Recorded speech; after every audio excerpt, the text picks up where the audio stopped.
ভাই ভাই ভাই ভাই, ঝাড়ু একটু ধরেন তো। আমি একটু পানি খামো ভাই। ভাই আপনার বাসা কোথায়? ভাই আমার বাসা ব্রাহ্মণবাড়িয়া। আসেন ভাই, আমরা একটু ভিতরে যাই।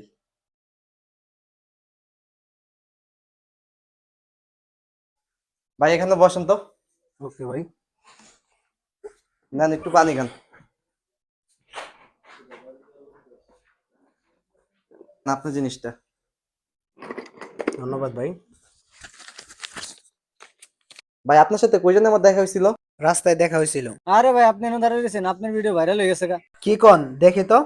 আমাদের দোকানের সামনে একটা ঝাড়ুওয়ালা লোক দেখতে পেলাম, তারপর তাকে বললাম ভাই ভিতরে আসেন। ভিতরে আসার পর তাকে বললাম ভাই বসেন, তারপর তাকে বললাম ভাই একটু পানি খান। সে পানি খেতে খেতে তারপর তাকে জিজ্ঞাসা করলাম ভাই আপনার বাসা কোথায়, সে বলল রাস্তায়। রাস্তায়, বলে কান্না করে দিয়েছে। তারপর তাকে আমি একটা টিস্যু দিলাম চোখ মোছার জন্য, তারপর তাকে আমি একটা গিফট করলাম।